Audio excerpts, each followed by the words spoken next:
Got it? Yeah. Got it? Homework? Okay. All right, let's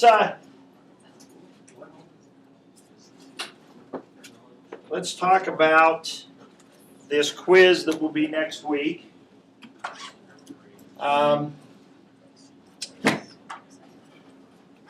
Probably on Thursday. All right. Section 4.1.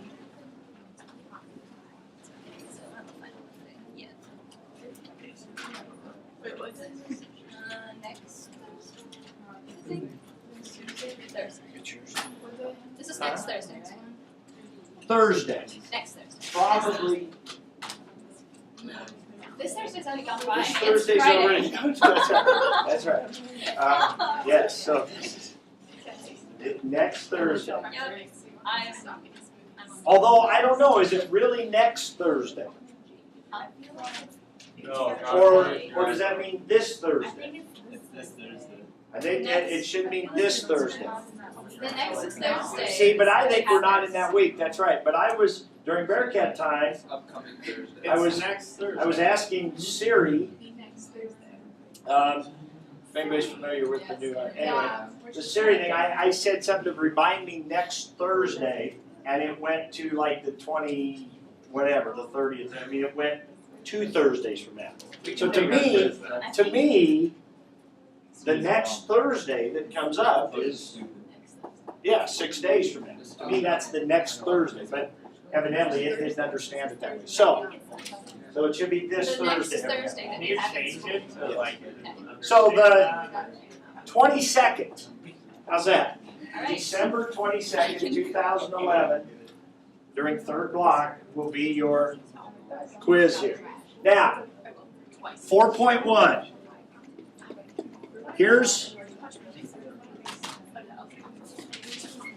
Here's what, shh, listen up now, let's focus in. Here are the things that you will need from 4.1. That's what we're going to focus on today, yesterday and today. 4.2 will be Monday, Tuesday. And so, again, right now I'm thinking Thursday for the quiz. It could possibly move to Wednesday. We'll see how things go. But my guess is we'll want to tie things together and so forth. And we kind of have time, so if Thursday's going to work better, we'll make Thursday. That extra day will be helpful to us to review and whatever. Of course, Friday is then the extra credit carol / poem / opportunity. We have about 40 minutes that day, I think, for the class period. So that'll be plenty of time to do those. And that's really all we're doing that day. And then there is no assignment over break. Okay, so that's what we have. So it'll be a homework grade going in. There's obviously this extra credit you just handed in. There's the extra credit next Friday, and then there's that quiz. All right. So we're talking about differential equations or initial value problems, which is the same thing, just with initial condition attached. There's going to be basically 3 things you have to be able to do with those. Number 1, we have to be able to draw slope fields. Now, you did not have to do that on today's homework. That will be part of what we work on today. Actually draw the little slope segments, and we need to be able to do those. All right, number 2 is match slope fields. All right. Now, keep in mind what a slope field is. A slope field is a graphical representation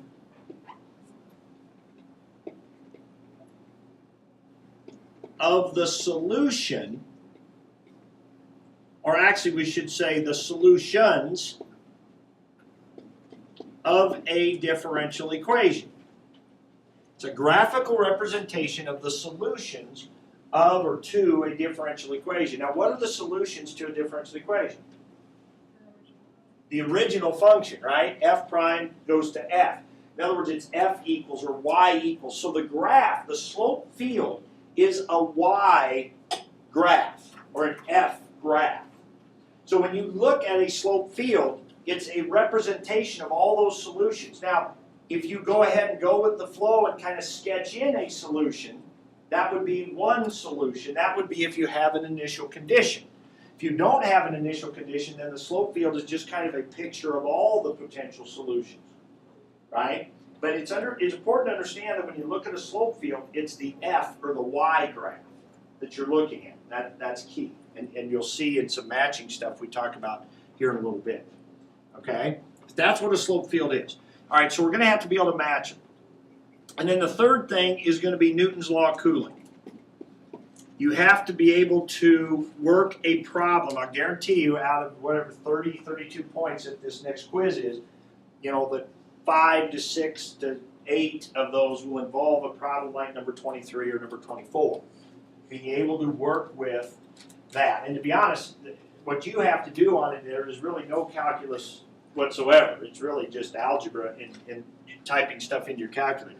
The calculus is this is the differential equation, right? That says the rate of change of the temperature, Y is the temperature, so Y prime is the change in temperature, which in this case we're talking about cooling, is proportional to the temperature or the difference between the temperature and its surroundings, and that's what capital T is the surroundings. And we said that that makes sense, that the bigger the difference in the temperature with its surroundings, the faster it will cool, okay? The solution to that, though, and we're just going to memorize this, is this right here. This is the equation you will be doing all your work with, right? When you do a problem like 23 and 24, everything involves working with this equation. Now you need to know what these variables represent. What is Y? Temperature of the liquid. Coffee is usually the example we use. But temperature of the coffee. Big T, temperature of the surroundings, right? The air temperature, if you will. A, The initial. well, it's not the initial temperature.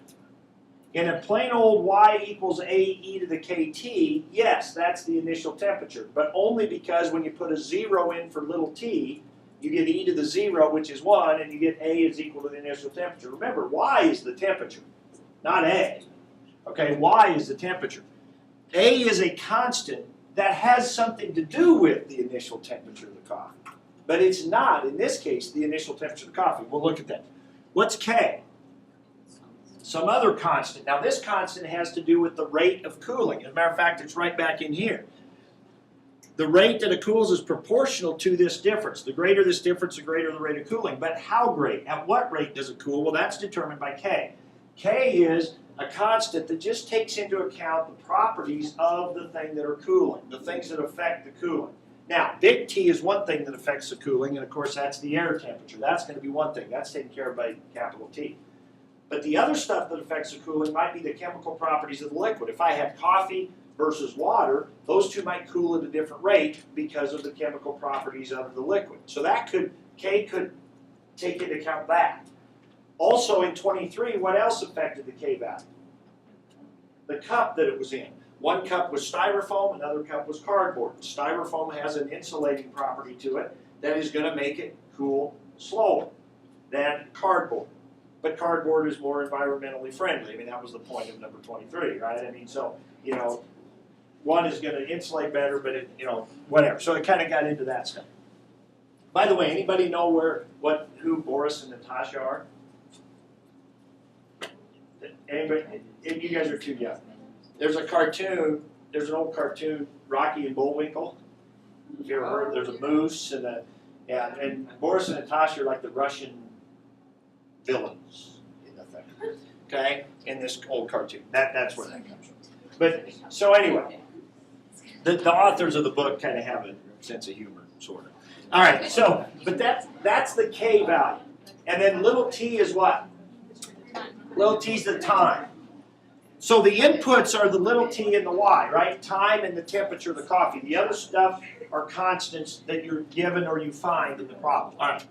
So those are the things you will have to be able to do on the quiz from this section. All right. So we'll do the drawing later. Let's go through the matching on page 217. Number 7. What did you have for number 7? Give me the Roman numeral. You're right, it is cosine y. That was Roman numeral 7, VII, right? That's Roman numeral 7. So 7 was Roman numeral 7. What about 8? Roman numeral 1, which was 2t. Number 9? 3, which was ty. 10? Roman numeral 4, which was negative ty. Number 11? 8. Roman numeral 8. Number 12?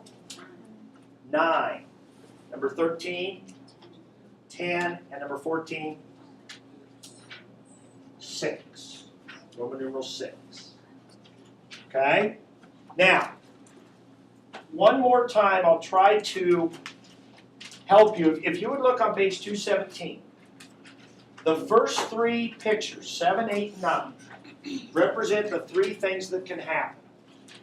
Okay, and I'll try to explain this one last time on the matching. 7, 8, 9 are 3 things that can happen. This illustrates all 3. On number 7, what do you notice when you look at those slopes? Horizontally, if you run your finger across horizontally, the slopes don't change as you go straight across, right? They don't change. What that means is when you go vertically, they do change. So the way I think about it is when I move up and down, I'm changing my y values, right? So as I move up and down, I'm changing my y values, and the slopes change when I move up and down. So that means when I change the y values, the slopes change. Well, that must mean that it has y's in it. Because whenever y gets different, y prime is different, right? The slopes are different. So when you go across horizontally and they don't change, that means when you change the y values, they do change. When you go across horizontally, you're changing the x's, right? When you go horizontally on a graph, you're getting new x values. Slopes don't change as you go horizontally, okay? So therefore, there's no x's in there. Because when the x's change, the slopes did. If there were x's in there, when you changed x's, you would change y prime. Okay? So that's got to have y's in it. Now, if you want to find which one it is, you do what? You plug in some y's and see what slopes you get. And that's how you decide which of the differential equations it is. Number 9 is the reverse, vertically.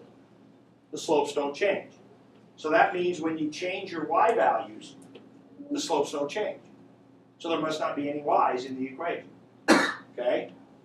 When you go horizontally, they do change. So when you go horizontally, you're getting different x's, the slopes are changing. So there must be x's in there. Different x's give you different slopes. And then number 9 changes both directions. Up and down it changes, this way it changes. So anytime you change an x or y, slope changes, it must have both x and y in it, or t and y in this case. That's about the best I can do for trying to, but that's a way that you can immediately eliminate a bunch of choices when you're matching. Then plug in some points and you can come up with the rest of them. So, takes care of number 2. We're going to get to practice some more of that on today's homework, but we got to do that. And then also in today's homework, we're going to draw some slope fields. We're not going to do any of Newton's law of cooling in today's homework, so let's spend some time talking about that. So let's look at number 23, and we'll get into number 24. Now you'll need your calculators. And we're just going to do a part of 23, and that's going to leave you some other parts to do on your own if you had trouble. As I came around and looked, a lot of people didn't have 23 or 24, you had very little. There's got to be more shown. Even if you're using your calculator to solve, there's stuff you have to have in your paper. One of our quizzes, a couple quizzes ago, there were a few people that looked like they just typed a bunch of stuff on their calculator and got an answer. That's not enough. Okay? So, we start with this. And this is what I meant by there really is no calculus in this. The calculus in this problem is just recognizing that it's a Newton's law of cooling, which is this differential equation, and we're memorizing the solution to be this. So really we start with this, and it's something that anybody who's done any work with exponentials, honors algebra 2 class, advanced math, we should be able to handle it. Now it's been a while since you've done those, whatever, and I understand. So let's just go through it so you see where you go. Really it's just about plugging in stuff. So let's take one of the K values that they gave us, which was negative 0.05. What's the T value here? Depends what part we're starting with, right? But let's start with part A. When they're outside, negative 10. So the surrounding temperature is negative 10. A, we don't know yet. It is not 90, okay? It is not the starting temp. Let's put in the 0.05, and keep in mind that for the cardboard, or for the cardboard it would be negative 0.08. For the styrofoam it's negative 0.05. So let's just do that one first. So there's my equation. I put in the K that they told me and the big T that they told me. Now what else did they tell me? The copy was initially 90. Starting temp is 190. So this is an initial value problem. Not just 90, right, because we're in Celsius here. Okay, just 90. All right? So where do I put that? Well, what's the 0? Little t. 90 is the Y, the temperature of the coffee. So I put 90 here, negative 10 here. Now, several people have asked me, well, how do I know what A is, or what is A? Don't worry about what A is. Just plug in your numbers and it will just happen. It will just come out, right? Sometimes you have two conditions you plug in and you have two unknowns. You might have A and K both unknown. You get two equations, two unknowns, you solve for one, substitute into the other. Now that's probably not going to happen in our homework. I know it doesn't. It's not going to happen in the quiz. Later on, we will get into some problems where we'll have to do that. Okay? But so don't worry about what A is. Just plug in your input for T, your 90 for Y, and watch what happens. Well, you put a 0 there, you get e to the 0. What's e to the 0? 1. So you get this. So you add 10 to both sides, and you just get what A is. So A is not the initial temperature, but it's related to the initial temperature. So now I'm going to rewrite my equation. And now I've got everything but the input and the output, which is where I want to be. So then the question is what? First question. How long does it take till it's down to 70 degrees? So we put the 70 where? For the temperature, Y. And we write, and you have to write this out. This is where you can't get lazy and just start typing stuff into your calculator. Whenever you use your calculator to solve an equation, you have to have the equation on your paper. Now, at this point, you've got a couple of choices. We're going to use the calculator on this question on the quiz. All right? And you can now go to your menu on the calculator screen and just solve this. So if you want to go ahead and try that now, go ahead. Now, while you're doing that, I'm going to go ahead and do part of it by hand. So I would add 10 over there to get 80. If this was a no calculator, we would do this. But usually on these, where it's messy and there's decimal stuff, this wouldn't be a no calculator. If I divide by 100, some people have more confidence in their ability by hand than they do with the calculator. That's fine.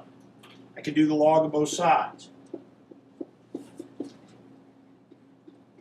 Like we said yesterday, ln of 4/5 is going to be a negative. Divide by negative 0.05. You know, some people would rather get to hear it then type in their calculator. That's fine. What are you getting when you solve this? 4 point what? Better not say 4.6 on the test. 463. Better say 4.63. If you give a decimal answer, it's got to be 3 decimal places. If you give a decimal answer, it's got to be accurate in 3 decimal places. 4.46 will cost you 1 point. Can you put more? You can put more than 3, absolutely. It's not a bad idea. Matter of fact, there's some year, every year I'm tempted to make a rule of 4 decimal places and just all year long do 4, and then when you get to the AP test, you have 1 extra for safekeeping, but I don't like to lie to you. Sometimes it's necessary, but I don't like to. All right, so 4.463. I'm going to tell you how important it is to take calculus. No, that's not good. It is for you.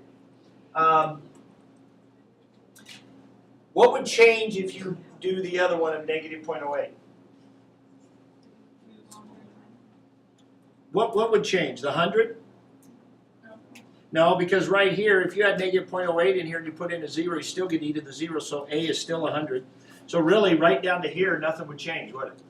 So you would just take this and now put in negative 0.08, and you get like 2 point something? right? That's the cardboard cup because it's going to cool faster. So it's going to get down to 70 within 2.5 or 2 whatever minutes. Okay? But in the styrofoam, it's insulated better, so it only takes this much time. Okay, so that's the difference in the K values, is those properties. All right. Then they say, what? What is it, 5 minutes later? Right? After 5 minutes, so you would just come back to this equation and put a 5 in for T. And that's an easy one. You don't have to do a solve. Just type it in and put a 5 in, right? And give those temperatures. Right? So that's the, so again, really in what we work, there's not a bit of calculus there. It's really just here's a function, here's the equation you use, here's where you put in the numbers, solve on your calculator, you got it. Okay? Then part B says what? They move indoors. So what changes? Negative 10 is now 25. And so that changes the A value, doesn't it? Because you still have an initial temperature of 90, but now you got 25 here. So you'd subtract 25 to get a new A value. K value is the same. So this is different, but there's your equation. Then you got two of them, one for 0.08, one for 0.05. Okay, and so you go through and do that. So there's plenty of opportunity for practice there in solving these equations. All right, so let's go.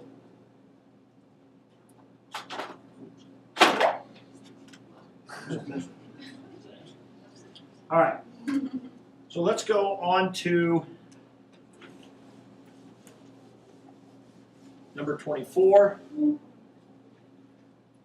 Now, to be honest, this is more like what one would look like on the quiz, right? Number 24. Just here it is, coffee's cooling. You just have to know, yep, that's this temperature, that's this equation right here. And they give me what information there? Capital T is 65. Right? Yes. And they tell me what initial conditions. I think they give me two of them. Wipe 0 is 190. That's what they told me. They didn't tell it to me like that, but that's what they told me. They said in 2 minutes it goes from 190 to 180. So they told me y of 0 was 190. They told me y of 2 is 180. So we just start by plugging in one of them. Now it's usually best to use the 0 because nice things happen when you plug in a 0. So when you plug in a 0, you're going to get 190. So 65 plus a e to the 0, it doesn't matter what k is because it's still e to the 0, which is 1. So a is 125. So my equation is 65 plus 125 e to the kt. Right? I have a habit of once I find something, I rewrite what I have just so it's like I'm starting over. Now here, I'm down to this part. Okay? Now we do what? Put a 180 in for y and plug in a 2 for t. See, last time we knew what k was, but this time we don't. That's fine. We find k just like we found t in the last problem. We put a 2 in for little t, we put a 180 in for the temp, and now we got to solve it. Use your calculator. Now in this one, you're probably going to have to hit Control Enter to get a decimal. You don't have to get a decimal. I mean, you could, if your calculator gives you 1/7 ln 5/4 for k, use that if you want. Right? Just because it's a calculator problem doesn't mean you have to give a decimal. But if you give a decimal answer, it's got to be accurate to 3 places. All right. So what do you get for k here? 0.04, 2 to 3 places. Okay. Now, if I'm going, that's not my answer, and if I'm going to then use that later, I better put more decimals than that in when I actually use it. Okay? But when I write it down, that's fine. And since it's not an answer, it probably doesn't even matter how many I write down at that point. Okay? When I give an answer, it's got to be 3 places. All right, so then the question is what? How long does it stay away from 100? How long does it stay above 100? So I put 100 equals 65 plus 125 e to the negative 0.042. Again, in this equation I write down, it doesn't matter how many decimal places I put there, but then I'm trying to solve for t. But when I type it into my calculator to solve, I better put 5 or 6 decimal places in, just to make sure I don't get a rounding error. All right, so t comes out to be 30.3 what? 09. You guys trust him? Anybody else getting that? Remember, it's 30 something.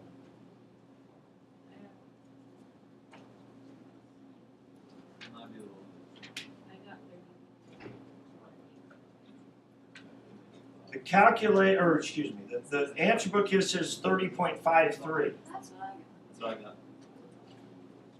It is. So there we go. 30.530. I do. 53 what? 534. 534 minutes, or whatever the time units were. But again, it's very much the same thing. The difference is they didn't tell us K, but you find K much the same way you find T, you solve. Happy, guaranteed one of those on the next quiz. All right.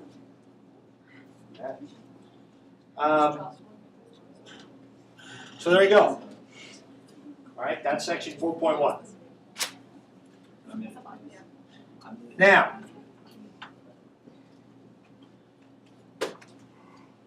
we've got two handouts here for our homework for Monday. We're going to work on it in class today. The first one is not really using a calculator at all. The second one, I will have a document to send to you that you will work on. And we will take some time at the end to go through some stuff with the calculator and with the document. I've got a couple of poll questions to send to you as you're working, but we'll kind of start together here on this.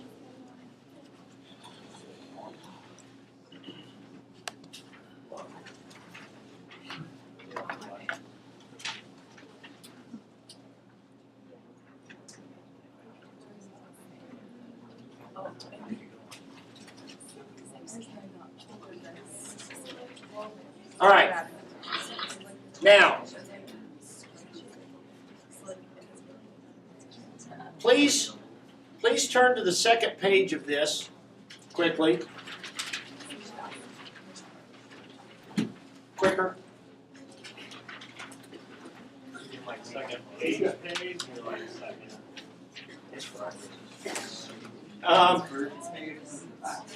Hey, does anybody know where the world's largest porch swing is located? Hebron, Nebraska. Alabama. Hebron, Nebraska. Michaela texted me. That's where my mom's from. Is that right? Yeah, she asked me for your number today. Yeah, she texted me that. I graduated from Hebron. Really? Where? Who's? My mom, Cindy Els, and Renee Els, Mary Els, Greg Els, all those guys. You had a crush on I one of knew them in that. high You school. just- You just.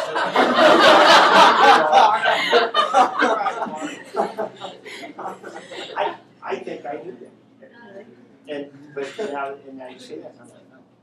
Denise Denise. was a Yeah. classmate. Oh, We really? graduated. How big's the swing? I don't know. It was not there when I graduated. Really? Yeah, that was something they put in like.